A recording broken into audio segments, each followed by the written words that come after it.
राधा स्वामी दयाल की दया, राधा स्वामी सहाय, राधा स्वामी। प्यारे सत्संगी भाइयों बहनों, आप सुन रहे हैं परम संत सतगुरु कंवर साहिब महाराज का रूपावास 8/4/2012 का सत्संग। किस तरह फरमाते हैं, सत्संग का उद्देश्य होता है कि सतगुरु अपने जीवों को निज उपदेश सुनाकर उन्हें ब्रह्म नींद से जगाकर या अर्थ चेतना की निंद्रा से जगाकर उन्हें उनके जन्म लेने का असली उद्देश्य समझाकर उन्हें निज घर जाने की राह पर लगाकर इस प्रथम तथा अंतिम उद्देश्य में सफलता दिलाता है। कहते भी हैं कि सतगुरु आए दिया जग हेला, जाको मेरे प्यारे जागो। सतगुरु अपनी प्रेरणा के द्वारा जीवों से परोपकार व परमार्थ करवाते हैं, क्योंकि उस परमार्थ को पाने के लिए तन मन धन की बाजी लगानी पड़ती है। बहुत भागी है वे जीव जो परोपकारी कार्यों में अपना योगदान देते हैं और सतगुरु की रजा में रहते हुए सतगुरु की आज्ञाओं को सर्वोपरि सर्वप्रमुख मानने वाले जीव परमार्थ भी कर जाते हैं और वे अपना तो उद्धार करवा ही लेते हैं, साथ ही औरों का भी सुख देते हैं और उनके विपरीत धर्म मार्ग को त्यागने वाला जीव अधोगति व दुर्गति को प्राप्त होते हैं। इसलिए संतों ने यही फरमाया है कि पहले घरों में प्रेम से रहना सीखो, सभी को प्रेम करो। लेकिन यह जीव नहीं समझता है ये बात। तभी कहनी पड़ती है कि भाई यह जीव समझ नहीं पाया। समझता भी कैसे, बेचारे जीव पर तो बंधन पड़े हुए हैं। ये जीव मुसाफिर था 84 लाख योनियों का। 84 लाख योनियों में इंसान ही परमात्मा की सर्वोत्कृष्ट कृति माना जाता है और हम इंसानों में भी वही भागी है जिसको समझ मिली, अक्ल मिली। कितना बड़ा उपकार दिया परमात्मा ने हमको, और हमने अपने जीवन को चोरी चुगली ठगी और दूसरों की निंदा में बर्बाद कर दिया। गलत तरीके से धन कमाकर वे अपने परिवार का पालन पोषण करते हैं। संतों ने कितनी गहराई से सोचा कि इस तरह जीव यापन करने से अन्नमय कोष खराब हो जाएगा और यही हाल संतान का होगा, क्योंकि उन्हीं चीज़ों का सेवन वे कर रहे हैं। इसलिए संतों ने कहा है, जैसा खाओगे अन्न और वैसा होगा मन। अर्थात संतान के परिवार के भी विचार गिर जाते हैं। इसलिए संतों ने यही सीख दी कि खुद ठगे जाओ पर आप किसी और को मत ठगो। अगर आप किसी को ठगते हो तो एक तो किसी को ठगने का दुख दे दिया और दूसरे खुद आपने विषपान कर लिया और आपका ये पाप कर्म आपके लिए दीमक का कार्य करेगा। ठीक वैसे ही जैसे घुन लकड़ी को अंदर से खोखला कर देता है, प्रभु के नाम से सीधी सी एक ही बात है कि सोते उठते बैठते एक ही चिंतन में अपने मन को लगा देना। कहते हैं,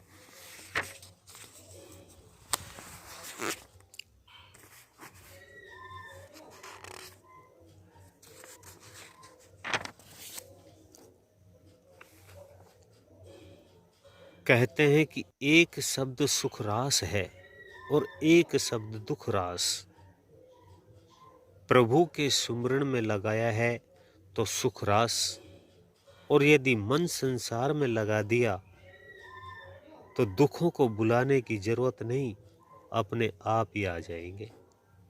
इसलिए दुख रास है। ये इंसान जिसका जीवन अभी सुखी नहीं है तो आगे चलकर क्या सुख पाएगा। लेकिन सत्संग में जीव सुधर सकता है और अपने भविष्य को भी सुख में बना सकता है।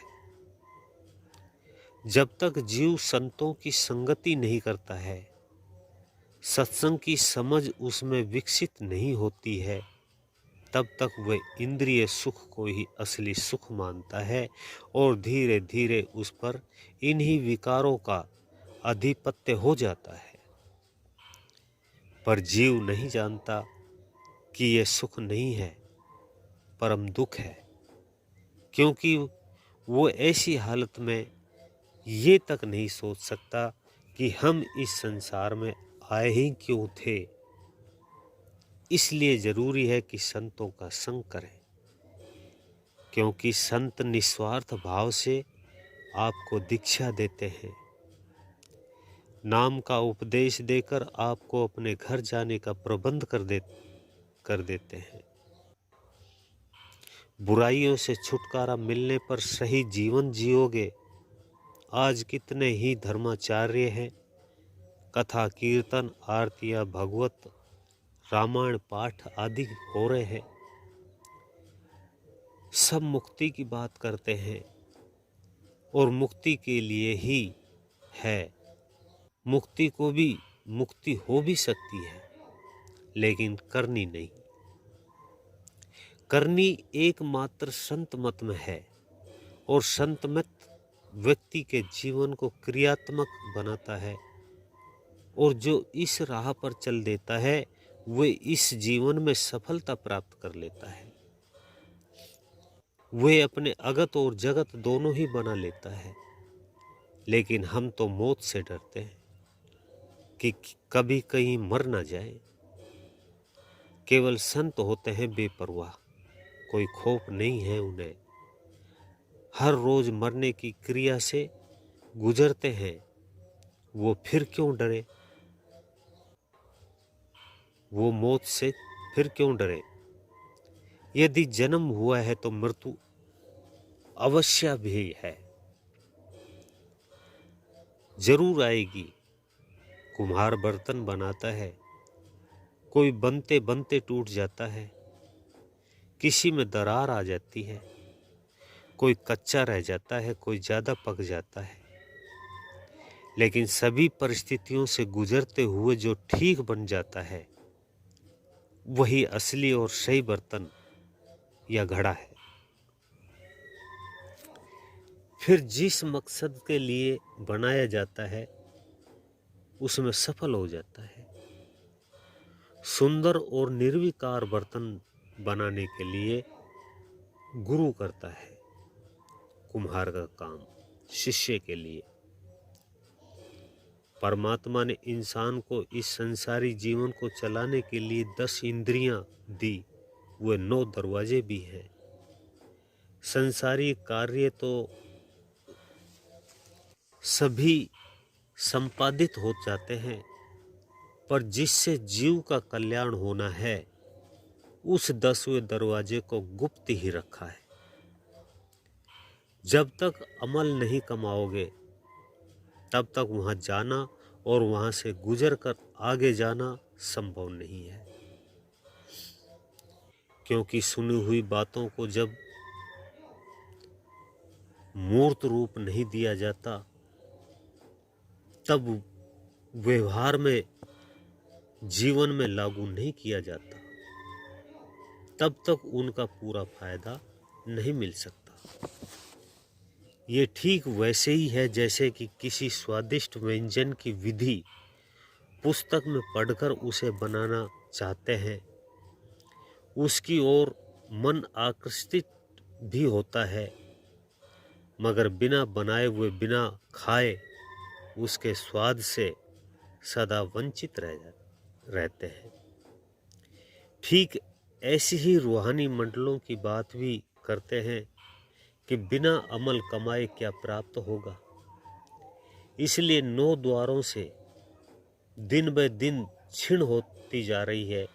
अपनी ताकत को एकत्रित करके उस 10वें द्वार की तरफ बढ़ो।